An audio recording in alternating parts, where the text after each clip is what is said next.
It's funny. The first word that came to mind is empathy. I feel as a CEO or as a founder, there's not a lot of people, not a lot of communities on this earth that can understand the pressure that comes with that role. Like, to call it out explicitly, it's a unique job in the sense of your ability to provide a living for the people on your team is directly correlated to your ability to be proficient in your own role. If you can't run your company well, it costs other people their jobs and maybe not you yours. That alone, that's one slice of 1,000 different directions I could go with this answer. But that type of pressure, it messes with people. Being able to be in a room of people who understand what the stakes are running these companies and that are equally as motivated to go solve the problems. It's a magical room to be in. Hey everyone, welcome to the Second in Command podcast. Today we have a special guest, Matt Verlaque. Matt brings a ton of experience from the world of SaaS. Join us as we explore Matt's journey and he shares his valuable lessons. From firefighting to marketing for gym owners, Matt has gained huge expertise in different industries. As a CEO of a successful marketing agency, he prioritized customer satisfaction, which became his driving force as a COO. Now as the COO of SAAS Academy, Matt focuses on empowering entrepreneurs with invaluable resources. SAAS Academy offers tailored playbooks for every business scenario, helping their CEO clients truly scale. With focused 12-week plans, SAAS Academy helps businesses achieve their goals, and his approach ensures clients maintain laser-like focus and achieve remarkable results. In this episode, we dive into Matt Verlaque's journey and uncover the secrets behind his success, tools that you'll be able to use to help you in your role today too. Let's welcome Matt Verlaque to the Second in Command podcast, and make sure you subscribe to our Second in Command podcast YouTube channel so you can watch and share their favorite episodes with your friends as well. So, hey, Matt, welcome to the Second in Command podcast. Thanks, Cameron. Happy to be here, man. Thanks for having me. I've been looking forward to having you on the show for a long time. I have been friends with your CEO, Dan Martell, for about 12 years now. I have the utmost respect for him as a leader and what you two have built with the SAAS Academy. So we're going to get in and talk about that in a little bit as well. But I want to start with your journey and kind of what got you to working with Dan in the SAAS Academy and into the role of COO. So maybe you take us back to, I think you said earlier, you started off at one point working at the fire department. Yeah. So I started firefighter first as a volunteer and then as my career in 2008. I always joke and say I accidentally started a SaaS company. One of my shift partners, Jake, opened a CrossFit gym and I built his website because I was like a closet nerd, and we were just riffing on entrepreneurial challenges that he was having in his gym. And so that led to us exploring marketing automation, which explored us building marketing automation strategies and selling them to gym owners. Long story short, we were using other people's software to deliver that whole thing. And it was still a side gig at that point while I was in the fire department. And it was just becoming really, really painful. So I went to a coding boot camp on the side, on my days off from the fire department, learned how to code, found the smartest guy in my class and pretty much bullied him into being our CTO. And we built some software from there. And I left the fire department to go full-time on that first company in 2017. So it was after about 9 years as a fireman. And so from there, I became a customer of SAAS Academy. I hired Dan as my coach. SAAS Academy was super small. He, did my sales call on a cell phone himself. So it was a very nascent community at that point, which was a lot of fun. So joined there, took the company through a successful acquisition in 2020, worked for the company that acquired us for about a year, and then did some investing in acquisitions with Dan in 2021, and then slid over to SAAS Academy to become the COO in 2022. So that's been the journey. It was from coach to partner. Okay, so that's a really, really interesting journey. First off, starting as a firefighter, completely, different from any of the other 285 guests we've had for sure. But then second, sliding over and becoming an entrepreneur, building out a business, being in the space that you're in now in the SaaS space, but then also selling that company as well. So there's a lot of kind of transition points that I want to talk to you about. Why don't we stick on the firefighter for a second and just talk about some of the skills that you learned there that you still apply today on the business? Yeah, it was surprising as I reflected on it, how many parallels there are of things that I learned in that environment that really served me well in business. I've described the fire department as having to make very permanent decisions in about 5 seconds with very incomplete information. And, anyone who's run a business that's growing at a rapid pace, you could probably apply that exact statement to growing a business too. So I think if nothing else, it builds the muscle of being able to analyze a situation pretty quickly, make a decisive, directional assessment of where you need to go and get going. So that definitely helped. But I think the biggest thing, Cameron, that helped is really just small unit leadership in a nutshell. In the fire department, you're organized into companies. It's usually 4 or 5 people at a time. You're making really important decisions with those people. And so I think that, a lot of the time in business, especially as a company starts to grow and you start to go from the nascent, $1 or $2 million stage to 10 million and upwards in revenue, as the organization expands, sometimes you can lose the magic of those small units. And, we really have to double back down into putting highly competent leaders managing smaller squads of teammates. And so I think that leaning into that same type of configuration inside of SaaS Academy, which is about a 40-person headcount right now, it's changed things a lot for us over the past year, where just the span of control, you've got to manage it. So that was another big lesson I think I took from the fire department days. When you were running the small teams at the fire department, kind of talking about the 4 to 5 people, was it because of the nature of the fast decisions, like the urgency, because you're dealing with kind of crisis? Was it kind of a command and control style of leadership, or was it more of a modern style? Where did it kind of fall in that spectrum? Yeah, so it's essentially a hybrid model of leadership is what I think worked best in the fire department. We had a baseline, you can almost look at it as a playbook, right? Like a baseline set of standard operating procedures that we would assign by position. So for instance, if you were sitting behind me on the fire truck, you had a certain job, and the person sitting next to you would have a different job. So we always had that baseline, like unspoken, this is how we're going to get things done in a variety of situations. But there's also a point of diminishing returns on becoming too prescriptive, because, as the officer in charge in the fire department, you can't see everything, you can't hear everything.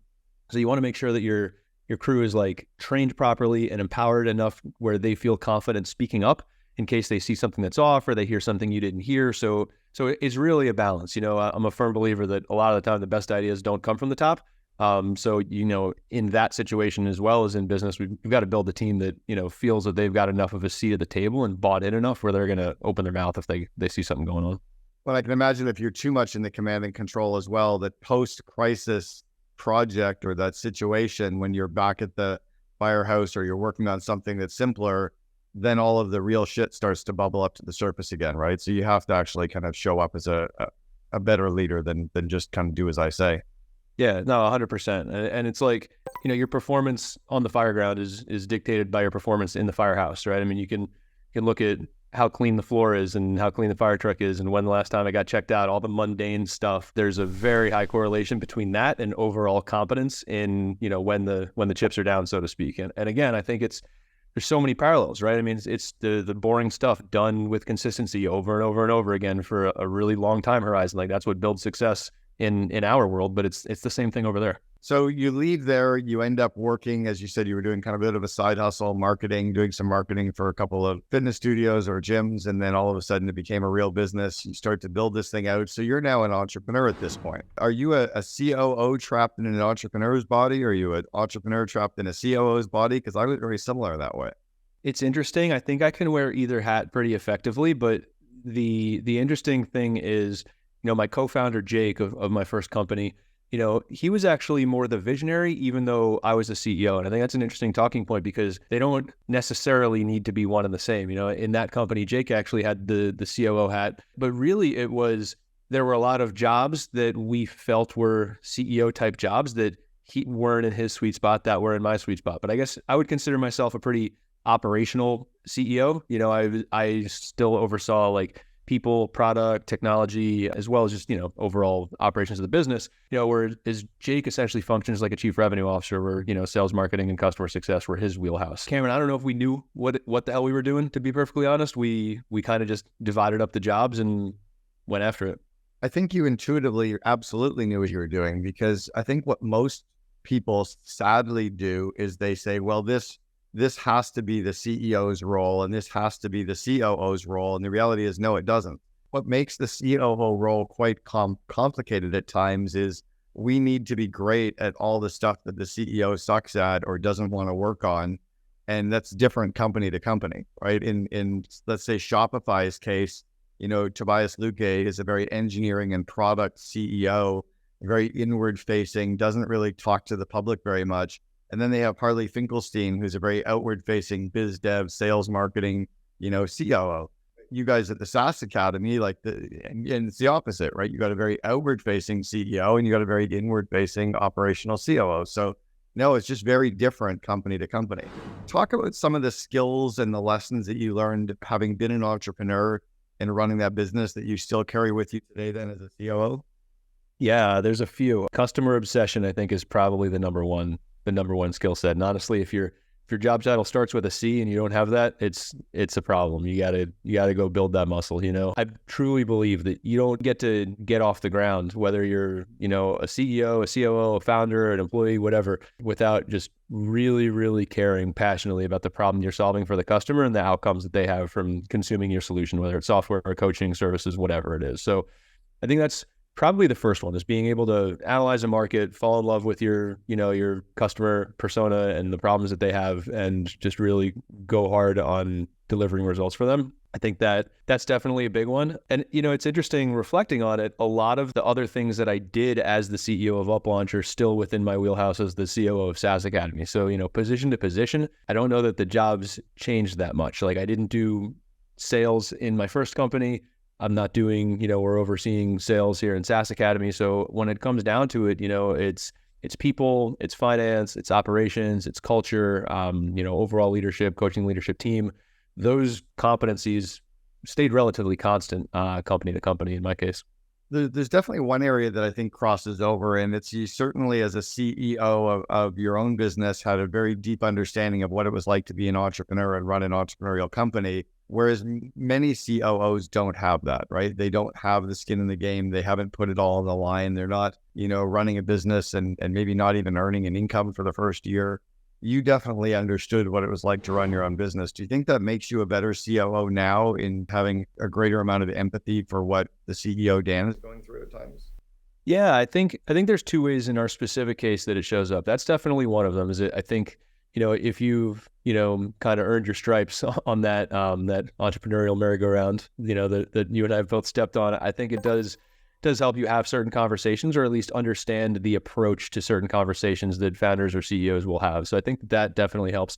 And then this one, it's more bespoke to SaaS Academy, but going back to the customer obsession, in our case, like, we serve founders, we serve CEOs, they're our customers. And so it also lets me show up better in my role in this company in particular, having gone on the journey that our customers are, essentially working with us to help them go on and be more effective at. Like, it gives me a lot of empathy for our customer too. So I think it's a double header in my situation. I'm curious what some of the lessons were of selling your business. When you went through that process of selling to someone, what did you learn? What would you never do again? What would you absolutely do again? What were the kind of red flags others might notice in advance that you can help people with? Any lessons there? I wouldn't do anything different. If I had a time machine, the people we sold to were solid. The transaction was solid. Like, everything was good. And the interesting thing is, like, we sold 4 weeks before COVID decimated the gym industry. We closed on January 28th, right, of 2020. So, as a 12-person company, we would have been in a really bad spot, having to go through that. So granted, that's not a evergreen lesson, at least hopefully not, but it was one, at least through some serendipity, that I think the team weathered the storm and the customers weathered the storm a little bit better. But, as far as lessons from that experience goes, I think the biggest thing that I would have loved to have done different is I would have loved to have understood the business model of private equity and, doing industry focused roll-ups before, so I could better comprehend, like, how my company was fitting into the overall economic puzzle of the larger entity. I didn't really have a great concept of that. I was your classic first-time founder, pushing on growth, running super lean, so on and so forth, just investing in hiring, playing full out, super aggressive the whole way through. And I don't know if it would have changed anything with the deal, but I think it probably would have helped me show up better post-transaction to have a better understanding of how that business model worked. So I think that's one of the things. So, like, I guess to distill that into a lesson, it's understand the business model of your acquirer and what the actual business case is on them acquiring you. So that way you can make sure that the Venn diagram overlaps. And again, like, everything was cool. Ours overlapped fine, but I would have personally have loved to been able to see the matrix a little bit more on the way in and understand how everything was working. Well, and it's interesting that so many of the acquiring companies have a very different strategic reason for buying you than another one would, right? If there were five different potential suitors wanting to buy you, each of them may have a very different strategic reason for wanting you, right? Some might want your employees, others might want your customer base, some might want your IP, some might want, just the revenue roll up. So yeah, it's important to understand that for sure. That's a good lesson. You sell out of that, and then all of a sudden you wake up one morning and say, I want to join Dan because you were a client of SaaS Academy. How did that work? Dan and I actually got started. We were exploring doing some acquisitions ourselves, which didn't end up being as much fun as we wanted it to be. And that's when we came over to do SaaS Academy. But what we both realized about each other from the coaching relationship that we had early on is that we worked well together, right? Like I knew that he was legit and knew what he was talking about. He knew that I could execute. So we had a pretty solid mutual respect as like the coach-client relationship. It was just one of those things where we both kind of said it, right? When I sold the company, I was like, at some point we'll do something together. I don't know when, I don't know what, but like, I'd like to work with you. You'd like to work with me. We'll figure it out, And so we just kind of took a couple of minutes to figure out what would work. We did the acquisitions thing for a little bit, but then when the opportunity came to jump over to SaaS Academy, I mean, for me personally, like it was a little bit of, yes, I'd like to do this job and work with this team, but it was also a little bit of almost like paying it forward for me. I didn't know anything about running a SaaS company. I was stuck at a $9,000 a month plateau with a 5-person founding team when I joined as a client. Like, so if you like math, we were broke, right? And I had no idea how to break through that. So when I talk about Uplaunch, I say that the win was ours, but SaaS Academy really gave us the map on how to fix all the things that needed to get fixed. And so to be able to come back into that team and help lead it through its next growth period is also really rewarding for me because it changed my life. It changed the trajectory of my family's life. And, we've had dozens and dozens and dozens of clients have their own perfect exits over the years. And to be able to keep pouring onto that, pour fuel on that fire, man, that freaking lights me up, So it reminds me of the TV ad from 30 years ago, the guy who liked the razor company so much, he bought the company, right? It's like, you just like Academy so much. Yeah, you guys are cool. I'm going to go partner and join you guys. Let's do this. So you joined SaaS Academy. You said you're about 40 employees now. How many were there when you joined? It was about the same size. We haven't grown headcount significantly since I came in. Tell us what the SaaS Academy is, because there's some people out there who haven't heard what it is yet. I'm in parts of enough communities where I'm absolutely up to speed on what it is, but why don't you tell us who it is? Totally. So SaaS Academy is essentially the largest training and coaching company for B2B SaaS entrepreneurs that exist. We coach a little bit about 700 customers right now at a variety of levels. We've got some who are pre-revenue all the way up to, multi-million a month companies through 3 different programs. So we've got a mix of operational staff, full-time coaches, part-time coaches, and we've got an insane library of playbooks, templates, processes, SOPs, lessons that pretty much whatever problem you have in SaaS land, we've got a recipe that can solve it somewhere between 90 and 100% of the way for you. Is that really the core, the essence of the SaaS Academy, is all of the playbooks that you continue to develop? It's part of it. I don't know if it's the core. We talk about it as content, coaching, and community. The content is essentially the backbone, right? The library of, when you have the problem, here's where you can go to solve it. Then we coach people not just on how to implement the things in the library, but also how to get past their own stuff. A lot of the problems are the founder needing to, personally grow themselves in order to make the space for the company to grow underneath them. So that's a big outcome of the coaching. And then the community as well, because anyone who's done this before, man, they know it's a lonely thing. Like I don't have too many fire department friends who would understand what I'm going through growing a SaaS company, and vice versa. Each one of these little tribes is different. And so, we really lean into the community to try to counteract some of the it's lonely at the top phenomenon that a lot of people run into. So those are kind of the 3 legs of the stool. You mentioned the founder growth and kind of helping the founders grow. Can you give us a concrete example of where many founders get stuck? Oh, absolutely. The correlation between pricing and self-worth, that's a really good one, right? Especially in the early stage. A lot of people are so nervous about what if my software has a bug? What if it's not as good as this venture-backed company over here? What if I'm a imposter syndrome kind of thing, right? And all of those things manifest in their go-to-market strategy and their lack of willingness to charge what they're worth. And a lot of the time, it's not until A, we call that out explicitly and help them work through it, and then also B, do the math with them and say, look, at this price point, you need to do 4,000 calls a month to hit your goals. And then they realize, oh, this price point isn't even viable for this business I'm trying to build. I have to go change it. And that gets them thinking about it. But like the lid on the jar that keeps them from opening up to that before we have to prove it to them, a lot of the time is tied around like insecurity or self-worth, or am I good enough to do this? And we've got to break through some of those psychological barriers first in order to unlock the willingness to go solve the business problem. All right. And you also mentioned that community is important for the CEOs. I mean, what is it that they're getting out of that community? You know, it's funny. The first word that came to mind is empathy, which is probably an unusual answer, right? But I feel as a CEO or as a founder, there's not a lot of people and not a lot of communities on this earth that can understand the pressure that comes with that role.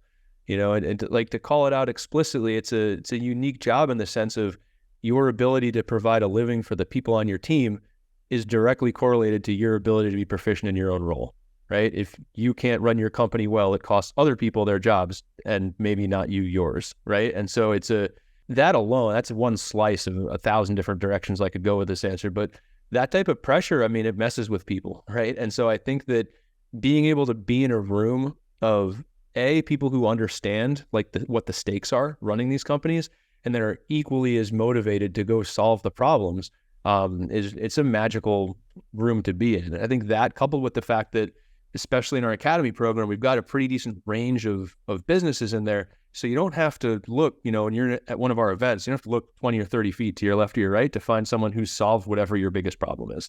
And so I think there's a lot of wisdom in that too, just being able to say, you know, hey, Cameron, like, this is my biggest problem around finance. You probably solved this at, you know, 1-800-GOT-JUNK or whatever. Can you tell me for 60 seconds how you'd solve this? And you give me that one little nugget, right? Because it's not what's taught, it's what's caught. A lot of the times you get that one little nugget that then goes and informs my tactics for solving this problem.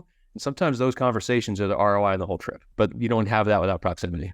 I heard a friend of mine who runs the Genius Network, Joe Polish, said one time that you sell them what they want, but you give them what they need. Is that kind of part of the model, as well as you're selling them on growing the SaaS Academy, but then you're unlocking how to become a better entrepreneur and how to... Yeah, we jokingly call it chocolate broccoli in our world, right? You sell the chocolate, but you got to feed them their broccoli too. And you can even see it in even just within the business side of that stuff, right? Like, for instance, you know, when we look at our own go-to-market, like, everyone wants to talk about getting more leads, closing more deals. Like, that's the chocolate.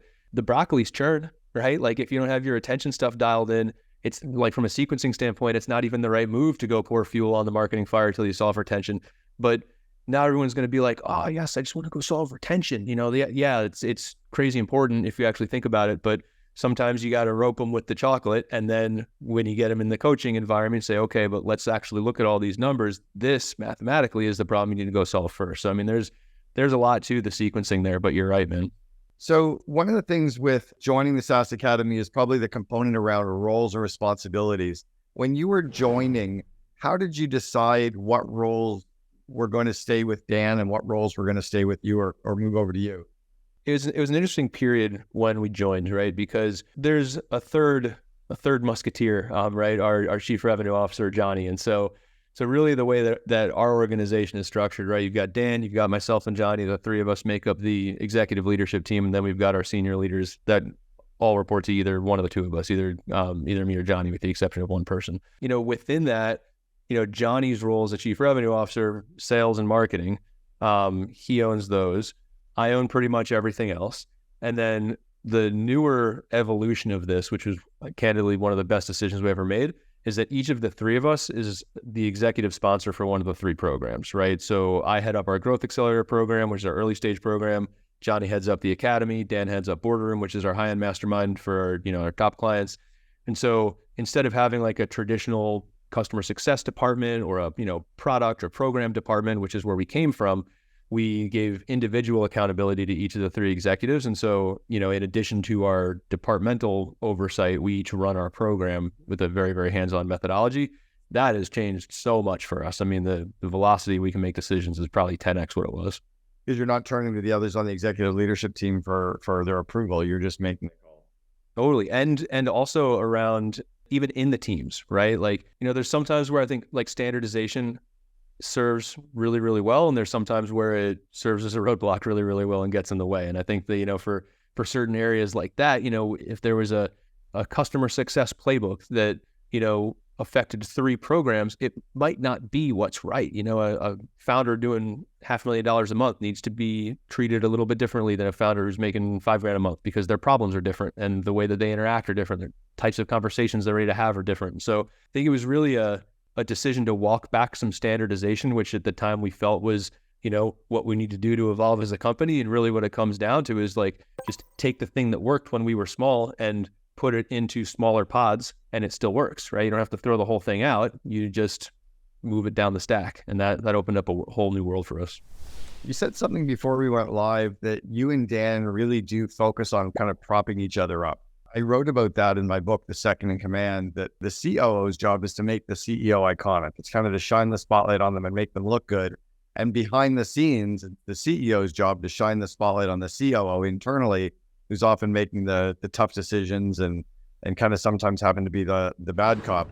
How do you focus on propping Dan up, and how do you think he focuses on propping you up internally or externally? Dan and I have been through a really good evolution over the past year or so, especially around, he's a very naturally hands-on leader. And so I think he went through his own journey of having myself and Johnny in our roles and realizing that 2 people can't do the same stuff. 2 people can't have the same conversations with the same team members about the same thing. And so, it was, I think the first step in propping each other up was getting super comfortable about who's going to be doing what, who's going to be having certain conversations or handling, managing certain outcomes. And so that was probably half of the journey. Is once we had that figured out, it was really solid because it gives us the boundaries to show up how we need to show up. What I mean by that is we would never hold back a coaching moment, right? If someone asks me a question about something that pertains to Dan's work or vice versa, it's just who we are as people and as a company. We'll always coach and advise and help. But one of the most empowering things is where we can say, look, this is ideation, not direction. At the end of the day, this is Matt's decision, or this is Johnny's decision, or this is Dan's decision. But you're asking me what I think. Here's what I think. Go take it to them and do what you think is right. So we always can lean in from a personal and professional development standpoint, but not necessarily distributing the decision-making across 2 or 3 different people. So I think that was really helpful for it. And then one of the other ways in particular is, and anyone who knows Dan will chuckle at this because it's who he is, through and through. He pushes us constructively, us meaning Johnny and myself, really, really hard to continue to level up in a lot of the areas that he's super dialed in, right? So a really good example of that is around, content and branding. And he's been pushing us to get ourselves out there into the world the way that he does, which is, it's really helpful because as someone who naturally is more comfortable behind the scenes, it's a really awesome growth path to be on, is figuring out how to overcome that and conquer it so we can have more than just the one personality, running the company. So it's been really helpful, man. It's been super fun to have him leaning into our growth and, for us being able to back him up where we need to. I think it's like a marriage or like any relationship. At some point, there has to be some conflict come up, right? At some point, there's got to be tension or people get heated. Or have you had conflict, and how do you work through them? Yeah, we definitely have. And I think the way that I found most successful to work through, there's 2 things I'm going to mention here. They're both super tactical ways to approach a conversation. They both served really well. The first one is asking very directly, what information do you need out of this conversation to build confidence in the answer, right? Because that's where sometimes I think, and it's not just Matt and Dan or COOs and CEOs, I think a lot of times anyone, it's if you ask a question about something that is on your mind or is making you nervous or you feel, anxiety or whatever around, and you don't get the information out, back to you in a way that builds confidence in the answer, it feels like this crazy open loop that you can't set down, right? And so I think, Dan is not unique in the sense that there's a certain way that, he can chew up information more effectively than other ways, right? And I think a lot of CEOs are like that. So it's figuring out, what are you actually looking for here? And how can I surface the information in a way that, we'll paint the picture in a way that you can grab onto it real quick and be good to go. And at that point, you can stop talking past each other and produce whatever it is, the report, the number, the additional data point you didn't verbalize, and communicate really, really clearly and concisely. And so, that's 9/10 of problem solving right there, is communication, right, between people. So I think asking the explicit question, what type of information are you looking for out of this conversation, has been really helpful. The other thing, and I can't take credit for this, Dan, a lot of entrepreneurs, CEOs, it's I call it all switches, no dials, right? It's like all on, full intensity, all the time, right? It's binary. It's a 1 or a 0, and it's usually a 1. It can be tough in a conversation to extract like what the true degree of importance is about what we're talking about. And so a lot of times we'll be like, look, 1 to 10, how important is this? And he's like, oh, it's a 3. Like, cool. Well, for me, it's an 8. Great. We'll do it my way, or the other way. For him, it's a 9. And for me, it's a 4. Awesome. We'll do it your way. And it's like, sometimes without like quantifying that, you get into this jousting match of like everyone trying to make your point, saying, well, like, if you're both arguing about something that's actually a 2 out of 10, what else could you have done in that 30 minutes, right? Something a lot more important. Okay, so that dovetails into a question that I think a lot of entrepreneurial CEOs struggle with, and their COO definitely struggles with, which is the entrepreneur has that idea of the moment, right? The squirrel distraction. It's like, oh, here's a cool idea, and they want it put in place now. How do you diagnose when this has to be put in place, or even if it does really need to be put in place and we can kill it in 3 days instead of like arguing about it now? Yeah, we've made a lot of progress on that front, Cameron. That's a great question. I know that's something that a lot of people deal with. So for us, we do a few things. We run a super transparent and rigorous quarterly planning session, which gives us a lot of backbone to say, look, we're only playing 12 weeks at a time. Like outside of COVID or a couple other world events, like the whole world is probably not going to change 12 weeks at a time, So I think sometimes the reactionary tendencies comes from not having a plan that you agreed to in the first place, and then everything feels like a good idea. So when something shows up that is a good idea, I jokingly call it the good idea fairy, flies in and drops off a good idea. I'll immediately overlay that with 2 things, with what the quarterly plan was inside whatever teams it affects, and then the financial forecast of where we think we need to go and like, what's the biggest lever we're looking to pull in a given quarter? Is it a growth lever? Is it a profitability lever? Right? Like, and I simply ask, like, does this more effectively than the stuff we said we would do get us those outcomes? And if it's a clear no, that's usually great. It can go into the icebox. We'll talk about it next quarter and figure it out. And if it's a clear yes, then maybe it is actually a good idea and maybe we should do it. I think there's definitely, you can be too pedantic or too rigorous with quarterly planning also. Like you've got to leave yourself space to get smarter. So I don't love like the always say no to everything approach. I think some things are worth a look, but it's a look, not necessarily a blind yes. And I think that's where it comes down to. That's a really great approach. All right. So I know that one of the key areas that you are strong in is the people side of the business and developing teams. And I want to go there in a second, but before I forget, I want you to tell us what's something on the marketing automation side that most businesses are missing out on. I know that's a very broad general question, but is there something that most businesses should take a look at or make sure is working? Yeah, you mean like from a strategy standpoint or something to implement? Strategy or even tactical. Like, is there anything in tactical on the marketing automation side that most companies should be looking at? Yeah, I'll give you one on like on lead gen. We do a lot of paid acquisition, get a whole lot of leads, and a whole lot of leads who are not B2B SaaS founders, right? So I'm going to explain what we do with that, but also the sequencing is really important, especially if you're at an earlier stage. So what we do with that is in our like application process, which is what happens after you say download a lead magnet or say you want to talk to one of our team, we'll ask a couple of, we call them funnel filters, right? A couple of questions like, are you a CEO or a founder? What's your revenue level? What type of company you're running? B2B, B2C, marketplace, whatever. And then based on how they answer those questions in the form, it's just those couple of drop downs before they get to like an actual application, we'll route them different places, right? So if they're 100% not qualified for anything that we do, we might send them to a webinar, tell them that here's your content, awesome, hope it helps, all good.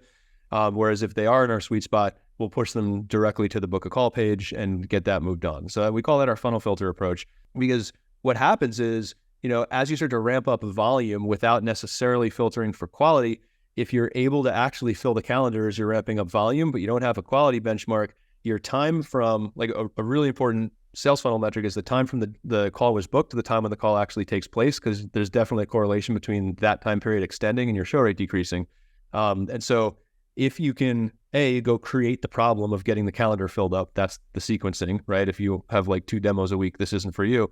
But if you can get the calendar full, then you start to index on quality. So it's like, then how can I filter out people who are less qualified to solve the proximity problem of having more calendar inventory to get my best qualified people on there? All of that's fully automated. It's just routing based off the questions, a little bit of JavaScript, whatever. So I think that's one example of something that's feels like a small tweak on like a booking flow, But when you look at it's like tied all the way back to revenue, right? Like look at what the actual result of pulling the proximity of the calendar inventory forward by a week. Look at what that does to maybe a 10 or 15% increase in show rate. What does that do to your revenue? Carry that over 3 or 4 months. It's a couple of form fields that could have a 5-6 figure impact on a company pretty fast. I love that. It's huge. Yeah, one of the things we did at 1-800-GOT-JUNK was we started doing calls with potential franchisees in groups. So one call with one potential franchisee, we do one call with 6 potential franchisees. And our success rate went way up because they didn't feel like the only loser anymore who was potentially buying the franchise. There were 5 others just like them, and we only had to answer the question once. And it was really interesting how it really leveraged our time, but it also increased our closing ratio too. All right, let's talk about developing teams. I know it's a passion. It's one of your sweet spots that you're really good at. Where do you focus? What do you think you do well there that others can do? The foundational belief for me is that you hire the whole person, not just the work version or the professional version. And that's not a way to say, oh, we don't have boundaries or work-life balance. We have all of those things. That's not what I'm trying to say. What I mean is that people who are engaged, a truly engaged employee, will show up with all of who they are, right? All of their beliefs, all of their stuff about how they grew up, all their stuff about their past employers and how they got treated. Like, we hire the whole person. And so for me, I work really, really diligently within our one-on-one process to not just make it like a transactional project update, OKR, major boring stuff kind of session, right? I mean, I'll talk about human things, human elements. How are you doing? How's your spouse and your kids? Like, how are you feeling, right? Like, and I think just by creating the space to do that, and I can talk tactically about how I do that too, but I think just by creating the space and the comfort to have those types of conversations, and like the level of intimacy of those conversations should be driven by the teammate, not by you. Like, I'm not a fan of like, tell me all of your childhood trauma. You have to, it's part of your job, right? But like whatever they're willing to share. But these are relationships that are built over time. But I think that like having that builds trust, and that trust is truly the jumping off point for anything else, and assuming positive intent and the whole 9 yards. So I think that's like the underpinning of how I do things, because without that, nothing else works, So we can take it anywhere. We can talk about the one-on-one process, or we can talk about other things. You tell me. Well, I think what's really key there as well is that you actually care, right? It's so often that the executive will try to do a one-on-one, which we can also talk about right now, but they don't really care. It's part of their checklist, like ask how they're doing and how their weekend was. It's like, dude, you don't fucking care. Like, let's skip to the next question, right? Right. So I think that is key. Yeah, why don't you tell us about the one-on-one process you use and how you actually, coach people? Yeah, so this is heavily inspired, I just want to give credit where it's due, heavily inspired by Matt Mashari and the great CEO with it, and the frameworks that I learned from there. So if you haven't read the book and what he's got online, you should go do it. It's an operator's goldmine. If you're a CEO and you haven't read it, do that today.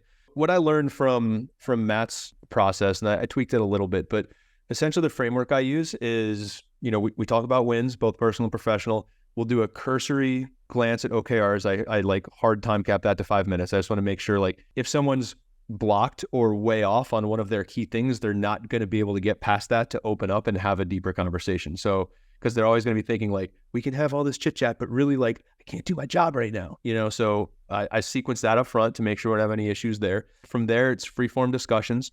And then we get to feedback, which I'll cover at the end. So the choreography of this whole thing, like if Cameron, if you were on my team, would be you go first on wins, then I go, tell me how the OKRs are going. Cool, we check that box. Whatever discussions you have, we do yours first, then I'll follow you and do mine, and then we get to feedback. And so the way that I teach people when they come on the team is that this puts the ownership of both the depth and the quality of the one-on-ones onto the team member. And I view my role much more as a facilitator to make sure that the conversations are taking place and make sure that we have the space to get them done, and that I make it feel like it's not the same kind of meeting. Like, we don't do any screen shares. It's always face-to-face. Sometimes we'll go out for a walk and do it on the phone. But it's got to feel like a pattern interrupt. It's got to feel different. But the person on the team drives the topic, so that way they're getting out of the conversation what they need. So that's how that part goes. And then the very end is about feedback. One of our company values is candid communication. And it's like, you can say that. There's levels to that game, right? You can say you want everyone to communicate candidly. Cool, box checked. The next level of the game is like, you want to make it known to your teammates and hold them accountable for speaking up when they need to speak up. Okay, it's like mid-range. But the real way that game is played is as an executive or as a leader, like facilitating and extracting the candid feedback out of the team, right? You've got to actively, like, you can't sit in the boat and wait for the fish to jump in, right? Like you gotta go get them and get the information you need. And so one of the mechanisms we do that with our feedback block in the one-on-one is, again, you would go first, I would go second. And it's, what's one thing I did since our last one-on-one that you loved? And what's one thing you saw me do that I can change to get to the next level? And we do that for each other, and it's not optional, because everyone's going to come in there and be like, oh, you did great. I don't have anything for next level feedback. Like, that is an unacceptable answer in my world. There's always something. It could be I showed up with a weird facial expression that made everyone think I was pissed off on a team meeting, and really I was like hungry or whatever, anything. It doesn't matter. The point is to build the muscle of giving that feedback. So when you've got some real shit to give, it's not the only time you've ever gotten constructive or negative feedback in that meeting. So it takes the emotion out of it in a lot of the ways, because it's just part of doing business. It's how we close the one-on-one. We always level each other up. All right, let's go back to the 22-year-old Matt Verlaque, and you're going to give yourself some advice. What advice would you give the 22-year-old that you know to be true today? 22, I was living in a firehouse full-time as my residence at 22. That was a fascinating period in my life. What would I tell myself then? I would say that your life is going to turn out nothing like you thought it would, and just go with the flow and keep your foot on the gas, and it'll all work itself out. And honestly, I feel like that's true today. And as someone who is an overthinker, sometimes I need to tell the 37-year-old Matt the same exact thing. It's like, if you're not sure what to do, just keep doing more of what you're doing, and usually you can figure out how to solve every problem. That's really what it comes down to. And I like the whole keep your foot on the gas too, right? Because whatever you're working on, just go all out, and then at some point you'll be able to trace your success backwards. 100%, man. No doubt. All right, Matt Verlaque, the COO for SaaS Academy. Thanks very much for sharing with us on the Second Command podcast. Thanks, Cameron. Appreciate the time, man. Talk soon. Don't be so focused on making good decisions about your career, but rather make the decisions that you took good ones by your effort and your application of your disciplines and your excellence, and just make it happen. Leave everything that you approached a bit better than when you found it.